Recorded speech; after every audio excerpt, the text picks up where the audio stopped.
Estamos retomando a entrevista com o senador Eunício Oliveira. Senador, quais serão suas principais bandeiras de luta durante o seu mandato? Bom, nós tivemos o privilégio, né, de ter participado do governo do presidente Lula e ter trazido, né, criado uma nova classe média brasileira com cerca de 35 milhões de brasileiros, né, nessa nova classe média. Mas nós temos desafios enormes pela frente, como eu disse no bloco anterior. Como, por exemplo, nós temos ainda 16 milhões de brasileiros que vivem na miséria absoluta. E nós temos que tirar essas pessoas desse estágio para um outro estágio né, na vida social deles. Nós temos hoje o privilégio de poder dizer que, por exemplo, no Nordeste, no meu estado, nós criamos e ajudamos a construir aqui, a fazer o programa Luz para Todos. E não há mais nenhuma casa no interior do estado do Ceará hoje mais com a chamada lamparina. Todas elas têm pelo menos um bico de luz. Mas no Nordeste, né, eu sou de uma região sofrida, que é o Nordeste brasileiro, e o meu Ceará, esse ano, graças a Deus, nós estamos vivendo um ano de chuvas, né? Mas um ano de seca, você ainda vê aquela coisa terrível da lata d'água na cabeça, das pessoas ficarem na fila para conseguir uma lata d'água, muitas vezes suja, água ruim, de má qualidade. E o nosso grande desafio é fazer com que o mesmo programa Luz para Todos, a gente torne um paralelo do programa Água para Todos. Eu estou conversando, inclusive, com as autoridades dessa área, vou conversar, já tinha conversado com o presidente Lula, que tinha muita sensibilidade para isso, vou conversar com a presidente Dilma sobre essa questão, mas nós temos outros temas também aqui relevantes. O meu partido me deu a oportunidade de presidir, né, a comissão dita como a comissão mais importante do Congresso Nacional, que é a CCJ, a Comissão de Constituição e Justiça. E na Comissão de Constituição e Justiça, eu no primeiro dia, na minha primeira fala, eu disse para os meus companheiros, quando fui eleito por unanimidade ali, que não queria fazer da Comissão de Constituição e Justiça um palco de disputa política, nem um palco de promoção pessoal. Queria fazer da Comissão de Constituição e Justiça um palco da negociação em torno das questões importantes para o Brasil, como, por exemplo, o combate à droga, né? Combate à droga, a violência nas escolas, não apenas por causa daquela questão de realengo, foi anterior àquela questão de realengo, eu já tinha me posicionado. Temas importantes como saúde, educação, infraestrutura. Nós estamos vivendo agora um problema seríssimo no meu estado, na questão das estradas federais. Nós, inclusive, no dia de hoje, estivemos com a ministra Miriam Belchior tratando desse assunto, porque a infraestrutura também é importante. Nós vamos preparar o Brasil para a Copa do Mundo e precisamos ampliar essa questão da infraestrutura. Então, nós temos vários desafios já houve na Comissão de Constituição e sobre a Justiça. regulamentação da tramitação das MPs, das medidas provisórias, que foi muito importante para a CCJ. Olha, eu tive o privilégio, como eu disse, que eu quero fazer daquela comissão um palco, né, de negociações. E nós tivemos ontem, nessa semana que passou, uma oportunidade rara aqui no Congresso Nacional, de dar a esta casa, né, o privilégio de voltar a legislar, né, de ter autonomia em relação a muitas questões, inclusive as questões econômicas. E aí nós fizemos um entendimento na CCJ, foi um entendimento que ninguém acreditava, que era difícil de ser feito, e nós conseguimos fazer o entendimento do PSOL até o PSDB, passando pelo PT, pelo PCdoB, pelo PDT, pelo PMDB, pelos blocos partidários, pelo DEM, e todos eles participaram e nós fizemos um novo momento no Congresso Nacional em relação a esse acordo do trâmite das medidas provisórias. Além do mais, moralizando essa questão aqui no Congresso Nacional. Por quê? A medida provisória, quando ela foi criada, ela tem dois fatores fundamentais, né? Urgência e relevância. E, na maioria das vezes, estava vindo a medida provisória, e a gente sendo obrigado a votar aqui no plenário, de afogadilho, sem ter direito a discutir se quer a matéria, ou aprova ou desaprova. E se desaprova, cria um problema de gestão para o governo. Se aprova, você estava criando um problema para você mesmo de aprovar matérias que você não concordava. Por exemplo, medidas provisórias que chegava aqui com 10, 15 emendas que nada, absolutamente nada, tinham a ver com a matéria. Agora, da forma que nós aprovamos, se for uma medida provisória de matéria tributária, tudo que for de matéria tributária pode ser emendado. Mas você não pode incluir uma matéria de saúde em reforma tributária, em matéria tributária. Você não pode incluir uma matéria de infraestrutura numa medida provisória que trata de saúde. Então, essas questões todas estão sendo levantadas na CCJ. Nós vamos receber agora 2 momentos importantes.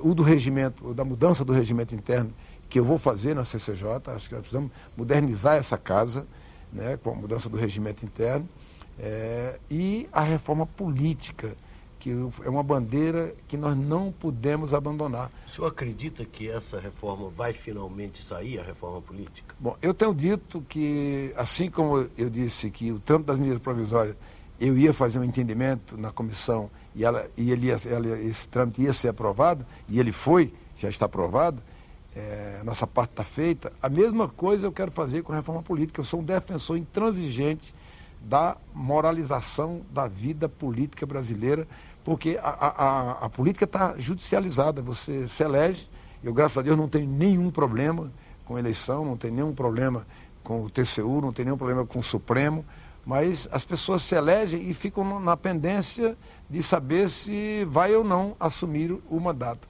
E a gente precisa fazer uma reforma política. O Brasil tinha temas importantes como emprego, segurança, saúde e educação. Quando você faz uma pesquisa hoje, com o crescimento do país, a questão do emprego, graças a Deus, está no outro patamar. O que aflige as pessoas é segurança pública, e o segundo item é a questão da reforma política, porque tudo passa pela política. Tudo é definido pela política. Não adianta a gente imaginar diferente do salário mínimo a quem vai gerenciar o país. Tudo passa pela política. Então, eu acho que essa reforma política é extremamente importante. Chegando na comissão, eu já disse, pautarei todos os projetos da reforma política na mesma semana, distribuirei na mesma semana e pautarei todos eles com o direito de ir a plenário, o relator apresenta o relatório, no máximo terá um pedido de vista ou uma vista coletiva, voltando já na próxima sessão. Então, eu vou dar celeridade a essa questão, assim como nós fizemos por temas: saúde, educação, segurança pública, questões sociais, a questão da modernização do Código Comercial. Então, nós temos vários desafios pela frente e eu estou com muita energia, chegando aqui com muita energia por essa votação significativa que o povo do Estado de Ceará me colocou nas mãos. Procurando divisar um pouco o futuro, presidência do PMDB é um objetivo ou o governo do Ceará? Olha, eu estou muito feliz em ser senador. Eu estou procurando cumprir o papel que me foi delegado pelo povo do meu estado, né? Eu recebi a maior votação da história política do meu estado e eu tenho uma responsabilidade muito grande em corresponder com trabalho, com dedicação, com honestidade, com transparência dos meus atos, né? E buscar ajudar o desenvolvimento do meu estado, melhorar a qualidade de vida das pessoas que vivem no meu estado, mas eu tenho um compromisso com o Nordeste e com o Brasil como um todo. Eu tive a oportunidade de ser relator de integração nacional e quando relator de integração nacional, Deus e o meu partido me deram essa oportunidade de ir ali ser o relator e fazer com que um projeto que foi de Dom Pedro, que não conseguiu realizar, o presidente Lula encaminhou e eu fui o relator da transposição das águas do Rio São Francisco. Eu fui o relator da Transnordestina, quer dizer, um projeto que ficou desde o imperador Dom Pedro tentando que ele acontecesse. O presidente Lula, na sua sensibilidade nordestina, encaminhou ao Congresso Nacional e, eu repito, Deus e o meu partido me deram essa oportunidade de ser o relator ali de matérias tão importantes para o Ceará e para o Nordeste brasileiro. Então, eu estou muito feliz aqui no Senado, mas vou concluir dizendo uma coisa.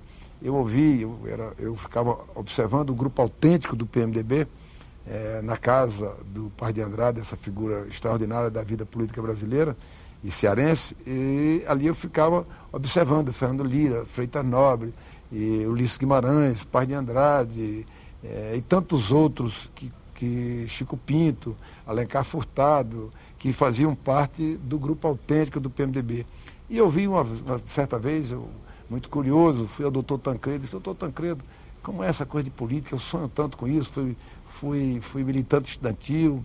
Aí ele disse: meu filho, se você quer entrar na vida política, pense numa coisa, você tem que merecer o voto e respeitar o voto de cada eleitor.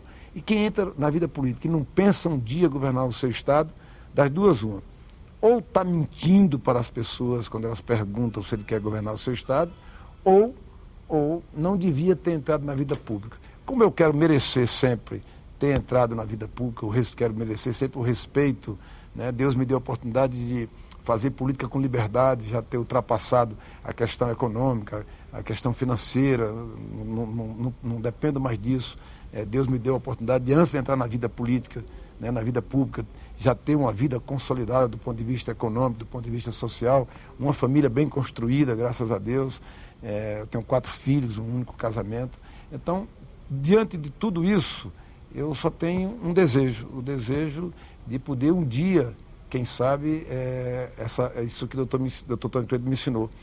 Eu quero merecer esse respeito do eleitor cearense e não quero mentir para ele e quero merecer ter entrado na vida pública.